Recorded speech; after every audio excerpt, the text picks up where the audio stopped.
Hello and welcome to the Fast Financials demo video for inventory management. Looking at the item list and filtering for a test item, we are going to look at the item card. We can see the inventory field, and drilling down it shows how this is made up. The line shows whether the line is based on purchases or sales, with details on quantity, invoiced quantity, costs and entry numbers. Our remaining quantities add up to our inventory quantity. There are 20 on purchase order, and drilling down takes us to the purchase lines. We can see the order and document number, as well as price and expected receipt date. We have received 5, which coincides with our purchase receipt for 5. Navigating on this shows the purchase receipt on related documents. We can also see all of our sales orders against this item. The lines show the 8 that we have sold on the inventory, and that we have 6 that are due to be shipped. So we have an easy way to track what all of our inventory is. Now, looking at the entries, we will look at the ledger entries. We also have reservations, we can do a stock take, look at value entries for variances in invoice values, and item tracking. Now, going to inventory journals, we are able to make negative and positive adjustments. Choosing a positive adjustment and an item number, putting in the quantity brings through the values. Now choosing a negative adjustment, we can do the same again to reduce the stock. We can also allocate an adjustment to a specific ledger entry. For example, if we want to adjust stock from a specific batch. Pressing post applies the adjustments. Going back to the item to look at the ledger entries, and the system shows the adjustments, with the remaining quantity for the specifically chosen batch being changed on the original line. We are now going to look at item setup with regard to replenishment, by going to our item list and selecting an item. Under replenishment, we can see the lead time and supplier.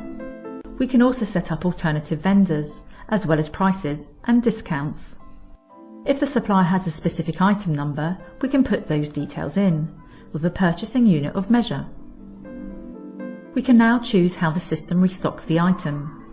As a default, an item is created as blank, but we are able to choose from a number of options. For example, here we will select the maximum quantity. This opens up the maximum inventory, and we have the total amount that we want to have in stock. The reorder point is the number that we get to, which triggers the order to bring stock back up to the maximum stock. Looking at the Requisition Worksheet, we can calculate a plan. Putting filters on locations, items, date ranges, etc., we can also look up a particular item number. These filters are particularly useful. For example, if you want to filter for a particular supplier to place an order against them. Pressing OK brings up all of the products that meet the criteria. Here we have filtered to one specific item, and we can see that we need to buy 25 to get us back up to the correct stock level. Here there is an action message selected of new, although this could vary depending on requirement. The planning flexibility option allows you to choose whether or not you would like the ability to edit an existing purchase order. This is a replenishment system of purchase. However, it could be one of a number of options, such as transferring stock between warehouses or assembling items for stock. We are going to carry out action message and click OK. The line disappears as it has now created a purchase order. Going to purchase orders, we can view the PO with the appropriate lines, and if required, send this to our supplier.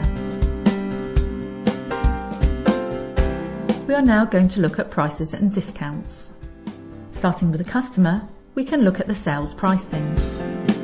Here we can set pricing for customers, customer groups, or for all customers. Selecting the item number, there is an option for currency options. Finally, by inputting the quantity, we have set up the pricing. Creating another line will allow you to provide other options. For example, we could change the unit of measure to sell a box of the items, and put box pricing of the product. Finally, we can put a quantity break price in as well. Going to line discounts, we can put a discount value in as well, using the same criteria. This functionality also works for purchase prices. Going to our items, we can select an item. Going to purchase prices shows that with this supplier for the item and this unit of measure and quantity, we get a set price. As an example, for this item, if we choose an alternative supplier, we can choose a currency code of euros. So when this supplier trades in euros, this is the value that will be chosen. Again, we have discounts for the purchase cost. The system will always try to find the lowest price and allows you to see where it has drawn pricing from. And that concludes our overview of inventory management. Please contact us if you have any further questions.